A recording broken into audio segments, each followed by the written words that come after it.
ఈరోజు కాంగ్రెస్ ప్రభుత్వం రైతులకు మొండి చేయి చూపిస్తుంది. ఎందుకంటే రైతు బంధు ఇప్పటివరకు కేసీఆర్ ఇచ్చిన రైతు బంధు, రైతు బీమా అనే పథకానికే భూస్వాతం చేసి పారేసిండు. మన రైతు భరోసా అని రైతులకు మోసం చేసి ఈరోజు రేవంత్ రెడ్డి ప్రభుత్వం రైతు భరోసా కూడా ఇవ్వలేని పరిస్థితి. ఈరోజు రుణమాఫీ కాని పరిస్థితులు. ఈరోజు రైతులు చాలా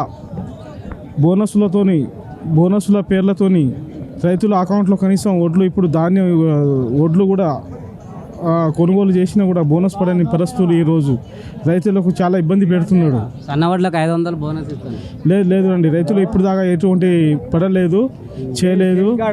ఈ రైతులకు చాలా దారుణంగా మోసం చేస్తున్నాడు రేవంత్ రెడ్డి ప్రభుత్వం. మరి హామీలు అన్నీ నెరవేర్చిన రైతు బంధు పడుతుందని చెప్పి అక్కడ మహారాష్ట్ర ఎన్నికలలో చెప్తున్నారు. ఇంకోటి విజయోత్సవ సభలు కూడా చేస్తున్నారు. ఈరోజు మహారాష్ట్ర అక్కడ రేవంత్ రెడ్డి ఇక్కడ నుండి ప్రచారం చేసింది మీరు చూస్తే ఉంటారు. కనీసం అక్కడ వాళ్ళకు డిపాజిట్ కూడా రాలేదు. అక్కడ ప్రభుత్వం కూడా అక్కడ ఇది అయిపోయింది. లంగలు లుచ్చా మాటలు విని, రేవంత్ రెడ్డి లుచ్చా మాటలు విని అక్కడ ప్రజలు మోసపోలేదు. ఎందుకంటే తెలంగాణ రాష్ట్రంలో ప్రజలకే మోసం చేస్తున్నాడు. అట్లాంటిది ఈయన ఆయా మాటలు అక్కడ మహారాష్ట్రలో ఆ ప్రజలు ఎట్టి పరిస్థితుల్లో మాత్రం మాట వినలేదు. అది ప్రజలు మంచి తీర్పు ఇచ్చి ఈరోజు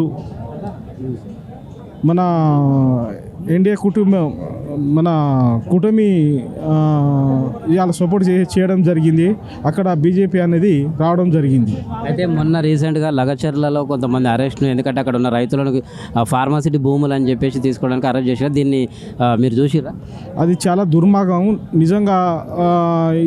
గిరిజన రైతులను ఈ రకమైన భయపాందోళనలు చేసి వాళ్ళ మీద పోలీసులతో దాడులు చేపించడం అది సరైనది కాదు.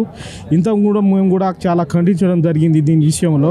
కానీ అక్కడిని మాత్రం చాలా దారుణం. అది సొంత నియోజకవర్గంలో ఉండి కూడా అక్కడ ప్రజల్ని ఏ రకంగా మోసం చేస్తున్నది అనేది మీకు తెలిసే ఉంటుంది. కానీ ఈ రాష్ట్ర సీఎం ఈ రకంగా చేయడం ఇది సరైనది కాదు.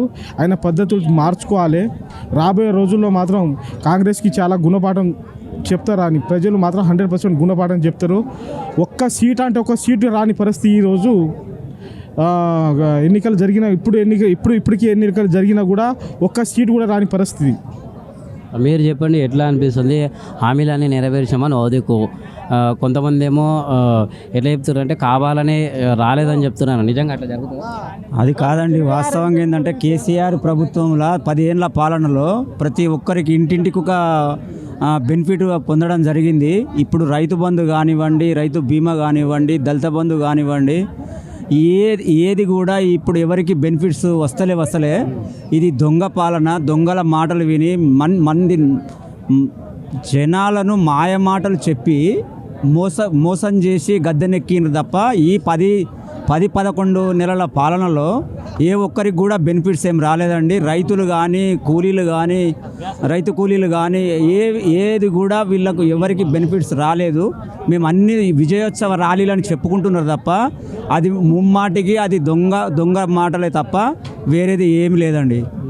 మొన్న రీసెంట్గా జరిగిన లగచర్ల అరెస్ట్ల గురించి కానీ ఆ గొడవ గురించి కానీ మీరేమంటారు? మేమేమంటున్నామంటే అది వాస్తవంగా ఏంటంటే భూములను గుంజుకొని వాళ్ళు పెద్ద పెద్ద కంపెనీలకు వాళ్ళ అల్లునికి కానీ వ్యవహారాల కోసమే చేస్తున్నారు తప్ప అక్కడ ఉన్నటువంటి వాళ్ళు చిన్నకారు రైతులే.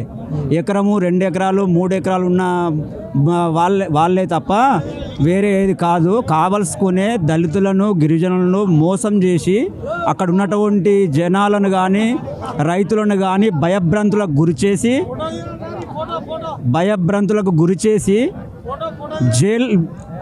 అక్రమ అరెస్టులు చేయడం అయితే ఖండిస్తున్నామండి.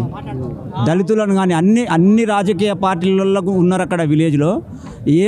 ఏది ఉన్నా కూడా వీళ్ళు చేసేది చాలా దుర్మార్గమైన చర్య. రేవంత్ రెడ్డి నియంత పాలన అయితే మేము ఖండిస్తున్నాం. మీరు చెప్పండి, రీసెంట్గా ఇప్పుడు ఇవాళ కేటీఆర్ సభ పెట్టింది కూడా, ధర్నా పెట్టింది కూడా, లగచర్ల బాధితులకు అండగా మీరు ఎట్లా సపోర్ట్ చేస్తారు?